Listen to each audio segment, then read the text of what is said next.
Last episode में हमने देखा था केंजी ने अपने बड़े भाई को खुल्लम खुल्ला चैलेंज दे दिया था आकर उससे फाइट करने का। ये सुनकर तो उसका भाई बहुत ज्यादा गुस्से में आ जाता है। फिर केंजी कहता है अगर सुवन अलायंस ने गलती की है तो उन्हें माफी मांगनी पड़ेगी। अब केंजी फोन को रखते हुए सॉन्ग से बोलता है मैंने उसे यहाँ पर फाइट करने के लिए बुलाया है, इसमें कोई प्रॉब्लम तो नहीं है। ये सुनकर सॉन्ग कुछ भी रिएक्शन नहीं देता। फिर वो केंजी को परेशान देखकर उससे पूछता है केंजी क्या तुम ठीक हो? अगर तुमने बोला है कि कोई प्रॉब्लम नहीं होगा इसका मतलब नहीं होगा, तुम बिल्कुल भी चिंता मत करो। तब केंजी अपने फोन को देखते हुए कहता है हाँ तुम सही कह रहे हो, इसमें मेरे और मेरे अलायंस की गलती नहीं है और जो भी होने वाला है वो कुछ ही देर में खत्म हो जाएगा। चलो साथ मिलकर इंचियन अलायंस और सुवन अलायंस को खत्म करते हैं। ये सुनकर केंजी के साथ ही बोलते ओके नो प्रॉब्लम। यहाँ हम देखते हैं वो सभी बहुत ही ज्यादा सीरियस होते हैं, जो देखकर केंजी बोलता है तुम सब तो मुझसे ज्यादा सीरियस हो गए। फिर वो यूजिन और योंग को हॉस्पिटल जाकर चेकअप करवाने को बोलता है और सॉन्ग और गिनवू को अपने साथियों को इकट्ठा करने के लिए बोलता है, यानी अब यहाँ पर सारी की सारी अलायंस आने वाली है। फिर केंजी कहता है चलो इस मुद्दे के बारे में मेरे घर पर बात करते हैं। तब योंग बोलता है ठीक है। फिर केंजी उसे देखते हुए बोलता है ये तुम क्या करने जा रहे हो? मैंने अपने अंकल को बुला लिया है, वो तुम दोनों को हॉस्पिटल छोड़ देंगे। अगर तुम दोनों इंजर्ड होकर बाइक चलाओगे तो इसमें तुम्हें दिक्कत हो सकती है। ये सुनकर योंग बोलता है ठीक है, लेकिन तभी म्यूजिन बोलता है अगर हम बाइक से जाएंगे तो जल्दी पहुंच जाएंगे। फिर वो दोनों केंजी की बात मानकर जाने लगते हैं। इधर डोंगुन का साथी उन्हें देखकर बोलता है आखिर वो सब इतने रिलैक्स कैसे है? अभी अभी उन्होंने जीसीओक से पंगा लिया है। मैंने सुना कि ये सब सुवन अलायंस और इंचियन अलायंस को खत्म करने के बारे में बात कर रहे थे। तब दूसरा बोलता है ये सब तो इडियट लग रहे हैं, हमारी भलाई इसमें है कि हम सब शांत रहे क्योंकि हमने केंजी की बात सुन ली है और उसे इसके बारे में पता नहीं है, इसलिए हमें जल्दी से पतली गली से निकल जाना चाहिए। ये सुनकर डोंगुन बोलता है नहीं ऐसी बात नहीं है, ये केंजी एक नंबर का बास्टर्ड है, वो हमें ऐसे ही जिंदा जाने तो नहीं देगा, कुछ तो गड़बड़ है। डोंगुन की बात सुनकर नीले टी शर्ट वाला डरते हुए कहता है क्या वो हमें जिंदा जाने नहीं देंगे? फिर वो गंजा भी डरने लगता है। तभी वहाँ पर एक माफिया वाला वैन आता है, जो देखकर म्यूजिन पूछता है आखिर वो क्या है? फिर क्या वो गाड़ी सीधा उनके सामने आकर रुकता है और उसके रुकते ही उसमें से बहुत सारे ब्लैक सूट वाले लोग निकलने लगते हैं। ये देखकर डोंगुन सोचता है आखिर ये है कौन, और उसके साथी तो बहुत ज्यादा डर जाते हैं।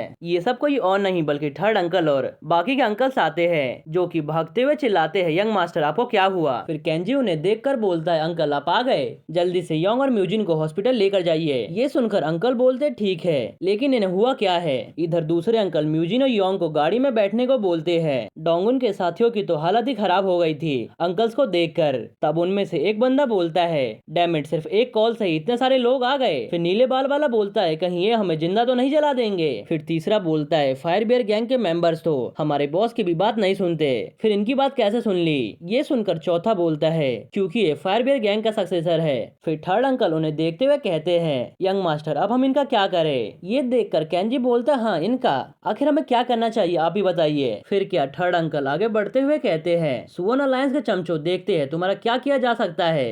ये देखकर तो डोंगुन और उसके साथियों की फट जाती है। भाई साहब थर्ड अंकल का ऑरा देख रहे हो? तब केंजी उन्हें रोकते हुए बोलता है अंकल आप सबसे पहले योंग और म्यूजिन को हॉस्पिटल लेकर जाइए। ये सुनकर थर्ड अंकल स्माइल करते हुए कहते हैं यंग मास्टर आप चिंता मत करिए, मैं इन्हें देख लूंगा।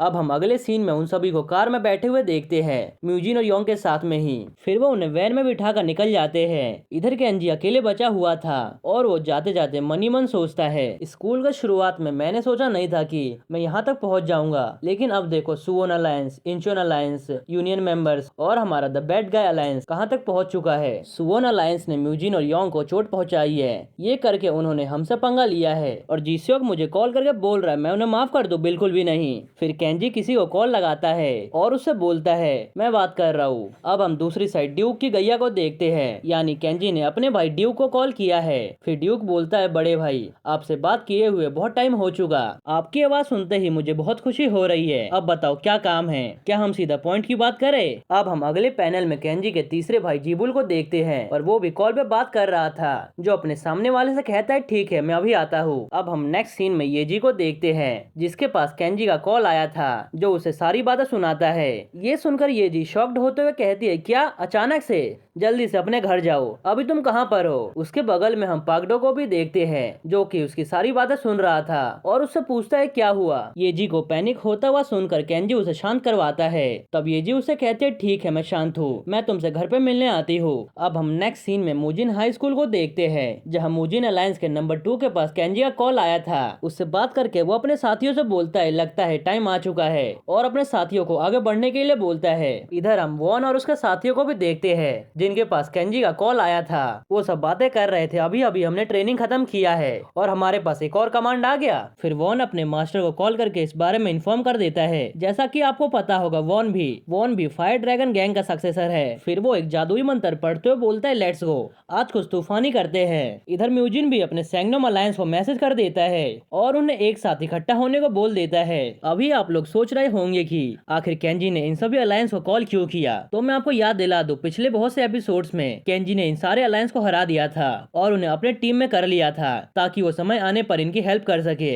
अब हम नेक्स्ट सीन में केंजी का घर देखते हैं, जहाँ केंजी परेशान होते हुए बोलता है येजी की आवाज गुस्से में थी, क्या वो मेरे ऊपर गुस्सा है, कहीं मैंने कोई गलती तो नहीं कर दी। केंजी अपने लिविंग हॉल में जैसे ही जाता है तब वो देखता है कि पागडो और येजी पहले ही आ चुके हैं। वो उसे देखते हुए कहते हैं केंजी तुम आ गए। तब केंजी येजी से माफी मांगते हुए कहता है लगता है मैंने कुछ गलत कर दिया।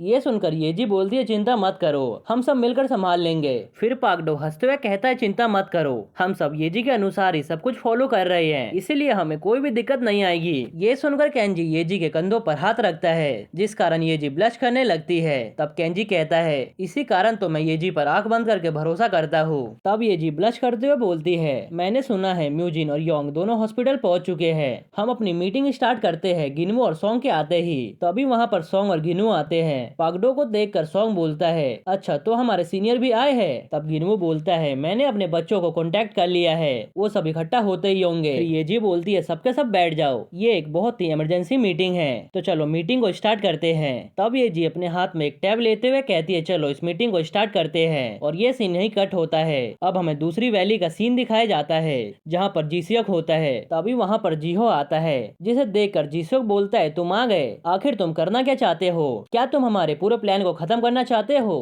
अगर तुम गुस्से में केंजी को मारोगे तो तब भी कुछ नहीं होगा, इससे बस हमारी कठिनाइयां बढ़ जाएंगी। तब जीहो बोलता है मैं तो बस उसे ठीक करने जा रहा हूँ जो कि मेरे बच्चों ने खराब किया है। ये सुनकर जीसियो गुस्से में कहता है सबसे पहले तो मैं तुम्हें बता दूं ये तुम्हारी प्रॉब्लम नहीं है बल्कि ये हमारी प्रॉब्लम है, समझे, इसलिए तुम्हें चिंता करने की जरूरत नहीं है। हमारा छोटा भाई बहुत ही शाना बन रहा है, इसलिए मैं उसे बताता हूँ कि आखिर मैं हूँ कौन। फिर वो जीहो के कंधे पर हाथ रखते हुए बोलता है उसने मुझे कल 5 बजे बुलाया है। हम देख सकते हैं कि यहाँ पर जीसियो बहुत ज्यादा गुस्से में होता है और वो जीहो के कंधे दबा रहा होता है। फिर वो बोलता है केंजी एक छोटा बच्चा है जिसके पास बिल्कुल भी एक्सपीरियंस नहीं है और वो मुझसे पंगा ले रहा है, इवन दो उसने मुझे अपना टाइम और लोकेशन भी बता दिया। चलो देखते हैं वहाँ पर क्या होता है। जीहो मेरी बात सुनो, सबसे पहले तुम अपने एरिया से सारे व्हीकल्स को हटा दो। ये सुनकर जीहो पूछता है व्हीकल्स, लेकिन क्यों। तब जीसो बोलता है मैं अपने सारे वेपन्स को तैयार कर रहा हूँ, इसलिए तुम वहाँ के सारे व्हीकल्स को हटा दो, क्योंकि सारी तैयारी मैं अपने हिसाब से कर रहा हूँ। मैं उन्हें लोकेशन पर आने से पहले ही उन्हें खत्म कर दूंगा,